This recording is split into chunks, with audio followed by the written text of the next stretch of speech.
بسم الله الرحمن الرحيم والصلاة والسلام على رسول الله وعلى آله وصحبه أجمعين. Assalamu alaikum everyone. I hope you're all having a blessed day, inshallah. And inshallah, welcome to our fourth youth session. Today we have with us our dear sister Amina Al-Maghrabi, and she will be talking about the youth of the cave. And inshallah, so sit back, relax and listen and take notes because it's going to be really interesting, inshallah. Over to you now, Amina. جزاك الله ألف خير مروة. السلام عليكم ورحمة الله وبركاته. To my dear sisters and brothers. بسم الله الرحمن الرحيم. الحمد لله نحمده ونستعين به ونستغفره ونعوذ به من شرور أنفسنا ومن سيئات أعمالنا وأشهد أن لا إله إلا الله وأشهد أن محمدا عبده ورسوله. So today, inshallah, I want to focus on one of the many beautiful stories from the Quran. And I want to share some reflections and things that we can take from a surah that we are all encouraged and recommended to recite every Friday. So the Prophet ﷺ has recommended that we recite the surah every Friday, and that's Surah Al-Kahf. So more specifically, I'll be looking at the story of the youth of the cave. So most people refer to them as the people of the cave, but I thought it would be better to be more specific and to refer to them by the name that Allah subhanahu wa ta'ala has given them, and that is the youth of the cave. So the sort of the reason why I chose this particular story out of the many beautiful stories in the Quran is because I believe that it resembles so much with the youth of this ummah. And so hopefully we can take so many lessons from it and inshallah implement it in our own lives, because when Allah subhanahu wa ta'ala reveals a story on the Quran, it isn't revealed for the purpose of being, just a story that we listen to and enjoy, but rather a story that we can learn and draw lessons from so that we can apply them in our own life, inshallah. So the first thing that I wanted to sort of highlight is the fadl or the benefit of reciting Surah Al-Kahf every Friday.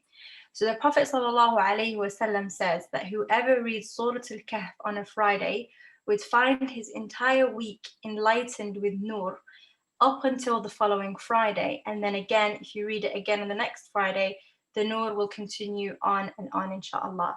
And so it really highlights the importance of reading this surah. So inshallah, after today, we hope that if we didn't already, we can begin with reading and reflecting on this surah on a Friday. So you might ask, why is it that Allah subhanahu wa ta'ala or the Prophet ﷺ has encouraged us to read Surah Al-Kahf out of the many beautiful surahs in the Quran? Why specifically Surah Al-Kahf and every week on a Friday? And I think, when I did my research about this, I find it really amazing how most of the scholars have come to the mutual agreement that the reason why this particular surah was recommended to be read every Friday is because it covers 4 stories, and all 4 stories cover 4 different trials and fitan, which all humans throughout different ages and generation have faced and will continue to face. And through, by reading these stories and reading the lessons and reflecting on the lessons from these stories, hopefully you will be better equipped for dealing with these, trials in our lives, inshallah. So I'm not going to be able to cover all 4 stories, but I will sort of explain or touch on what each of the stories are.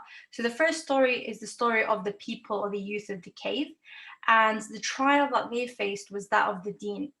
The second story is the fitna of power and authority, and that's the story of Dhul Qarnayn.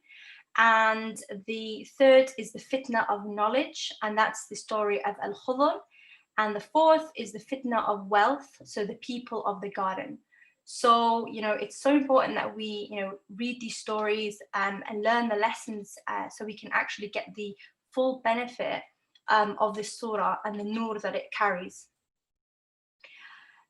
I won't be able to cover them. However, there are recommended resources that sort of I can point towards, and hopefully if you listen to those, you'll be able to cover all 4 stories.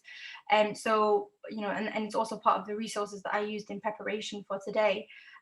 So Nu'man Ali Khan has a full series explaining Surah Al-Kahf, and Sheikh Yasir Qadi as well. So these are sort of the recommended, I mean, I'm sure there's more, you know, resources out there, but these are the 2 recommended ones, which I know that, you know, they have really great explanation of Surah Al-Kahf. So Al-Kahf, the word Kahf refers to cave, and Ashab al-Kahf refers to the people of the cave.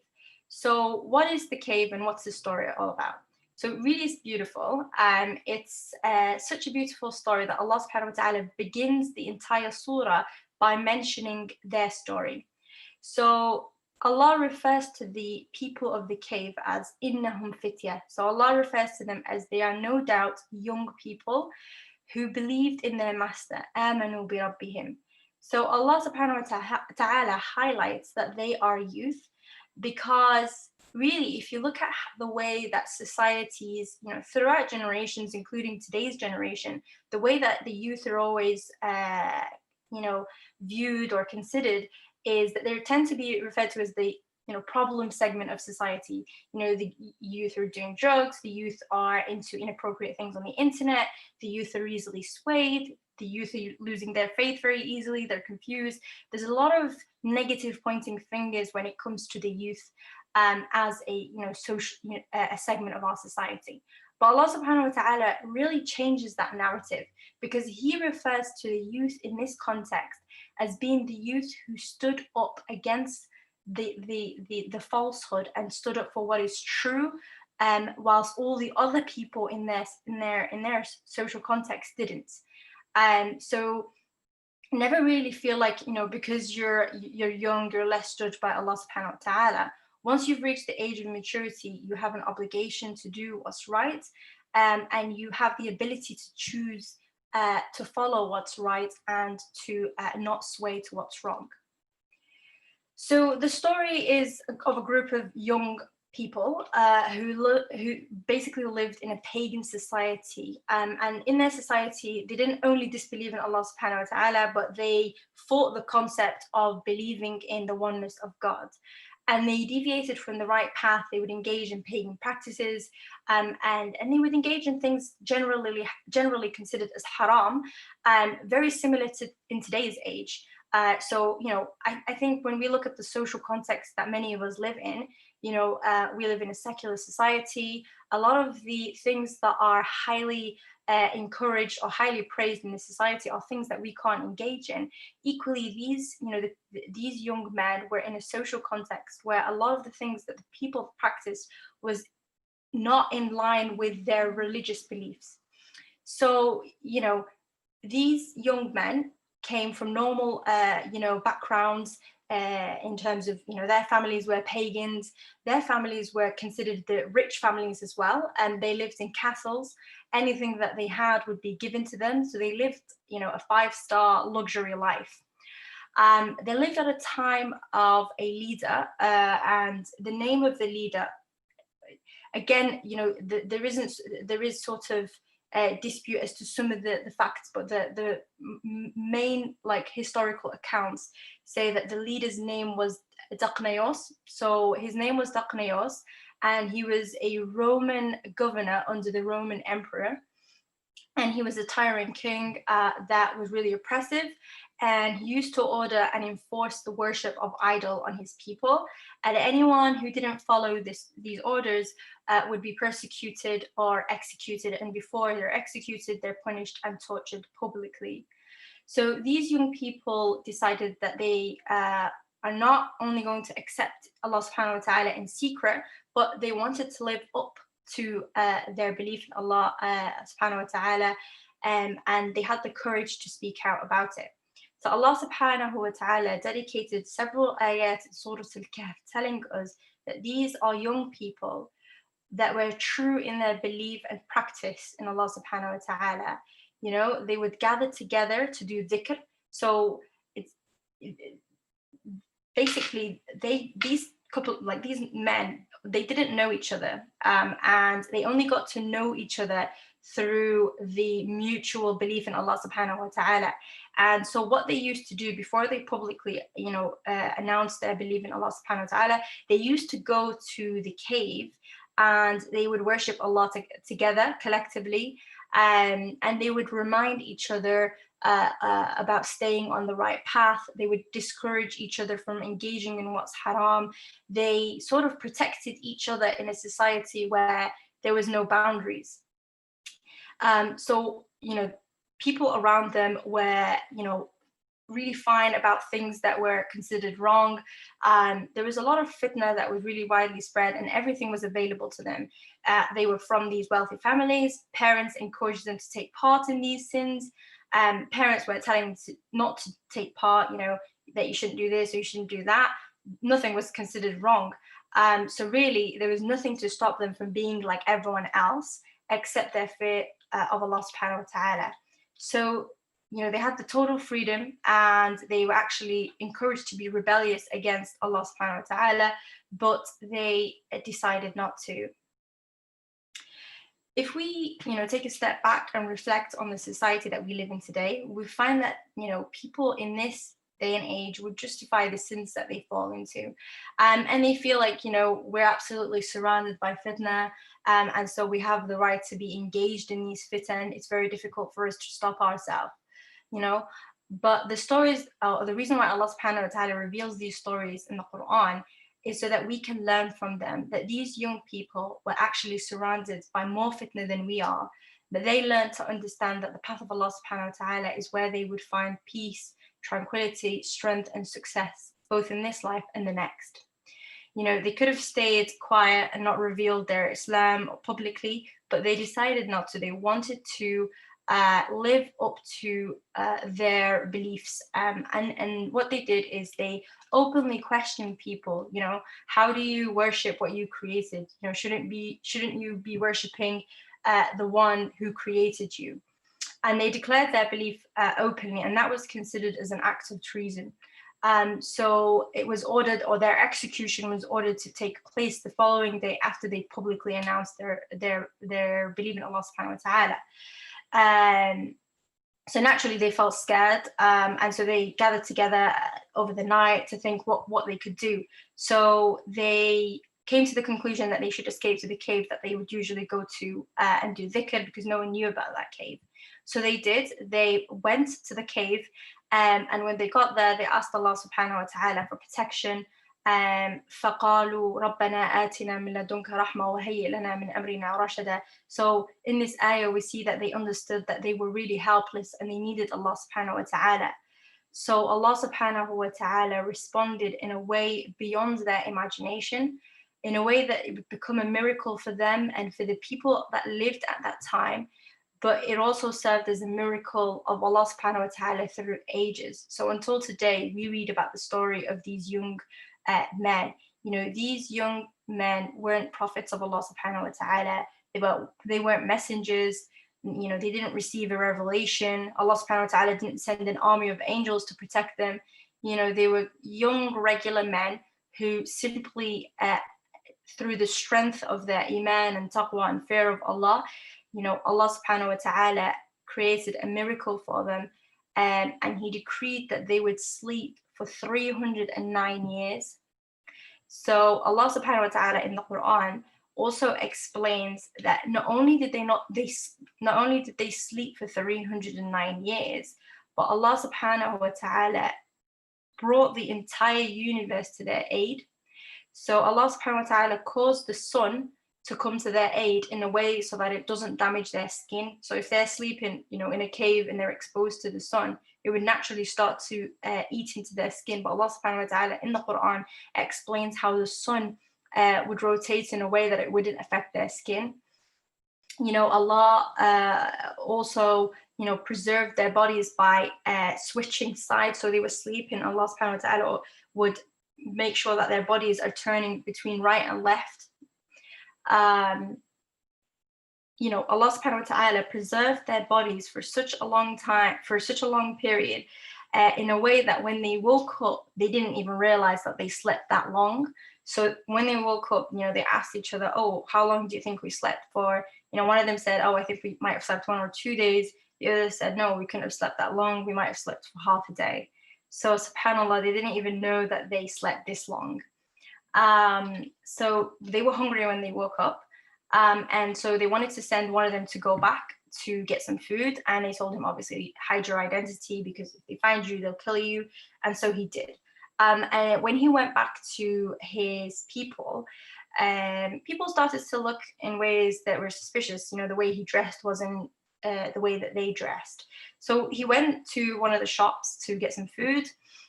And as he was paying the shopkeeper said, oh, you must have found some treasure. So the man was really confused, and he said, no, it's just money, normal money. But the shopkeeper said, no, it has the stamp of, the Daknayos, the leader. So obviously he was kind of confused, isn't that the current leader? And to that he responded, no, this is the tyrant leader who died over 300 years ago. And he was amazed by that. And subhanAllah, the entire city got together to meet these people, and they took him to the leader who was a believer. So Allah subhanahu wa ta'ala through generations replaced Daknayos, the tyrant, with a just leader who was a believer. So the days really changed. And that's really the story in a nutshell. That's the story of the people of the cave. So they were young men who sacrificed everything that they had for the sake of Allah subhanahu wa ta'ala and for the sake of pleasing him. And because of them, Allah subhanahu wa ta'ala, and because of the stance that they took, Allah subhanahu wa ta'ala elevated their status by revealing this story to generations to come. So, they took this stance in their life, not knowing that, thousands and thousands of years later, people would be reading and hearing about their story and taking lessons and inspirations. But subhanAllah, Allah, when they deceased or when they left, Allah revealed that to the Prophet ﷺ, again, thousands of years later. And then it continues to this very day and age, and it will continue to be a lesson to people after. So there's a lot of lessons that we can take and apply in our lives, but I'll try to summarize a few from the story. So the first lesson that we take is that it's very important to surround yourself with people that encourage you to do what's good and help you restrain from what's bad. So the people of the cave surrounded themselves with good company. The people that they spent their time with were people who reminded them of Allah subhanahu wa ta'ala, who encouraged them to do good, and they forbidden them from doing what was wrong. And they also asked Allah subhanahu, when you ask Allah subhanahu wa ta'ala to allow you to find the right company, Allah will make ways for you to find the correct company, and Allah subhanahu wa ta'ala will shift the bad people away from you. You obviously can't surround yourself with people that encourage you to do bad things and expect yourself to remain a saint and remain firm in the path of Allah. So you got to be honest with yourself, and if you actually want to follow the right path that gives you success in this life and the next, then you really need to choose your circle wisely, and you need to let go of people that get you in trouble. The second lesson that we take from this is that when you put your trust in Allah subhanahu wa ta'ala, Allah will find ways for you to remain firm on his path. So these young people put their trust in Allah when they separated from their own families, when they left their luxury lives. They sought refuge in a cave. They didn't know what was going to happen. They're probably in fear. They probably expected to be, found maybe days later. But Allah subhanahu wa ta'ala created a way out for them, a way that they wouldn't have imagined and nobody else would have. So all you really need to do is, do the right thing, and Allah will find you a way. And another thing that we take is it's so important to ask Allah subhanahu wa ta'ala and make dua. Sometimes we think that our worship, our ability to remain steadfast on the religion is something that is in our hands. The reality is it isn't. And it's so important that we ask Allah subhanahu wa ta'ala to strengthen us to remain on his path and to enable us to worship him. You know, when the mu'adhin says hayya ala salah, when he does the call to prayer, our response is la hawla wa la quwwata illa billah. There is no strength or power or ability for us to do anything except through the power of Allah subhanahu wa ta'ala. And there's a lot of du'as that we're encouraged to say, ya muqallib al-qulub thabbit qulubana ala dinik, O turner of hearts, place our hearts firm on the correct path. So always make dua to Allah subhanahu wa ta'ala, and he'll always find you a way. So, when you feel like you're lost in yourself, when your mobile phone or social media accounts, when they consume you and they become your soul and everything, every purpose that you live for, and you start to feel sorry for yourself for wearing the hijab in college, in school, or in public, instead of feeling sorry for the people around you, for not being crowned with the hidayah that Allah subhanahu wa ta'ala is giving you, I think it's so important to start to question yourself. Where does your priorities lie? Where does your heart sit? What's the things that take up most of your time?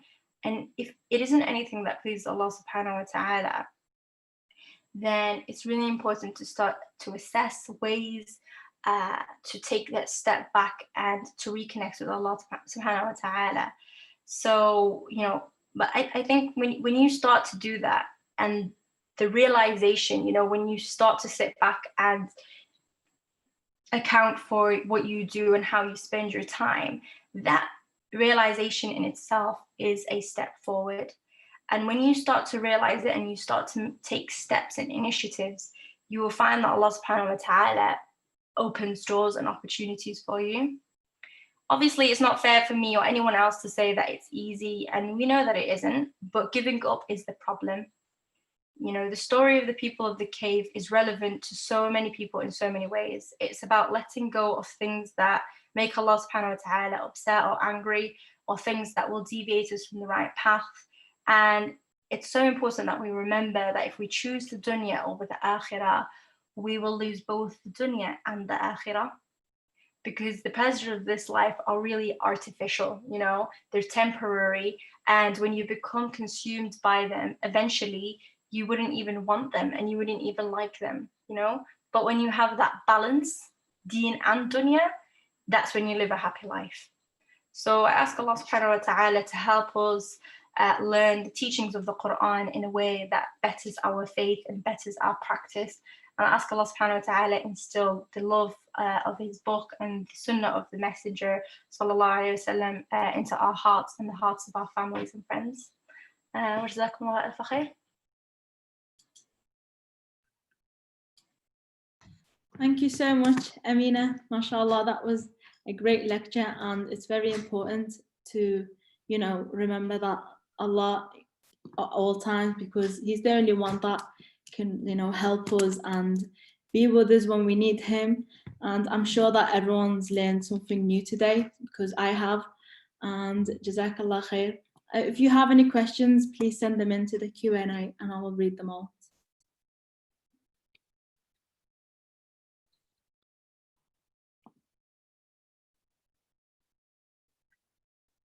No, I don't think there is any. Okay, before we leave, just wanted to remind you about Friday. Inshallah, there will be a live khutbah as per usual by Muhammad al-Shar'i and Sheikh Walid al-Jaradi at 1:15 and at 2:15, inshallah.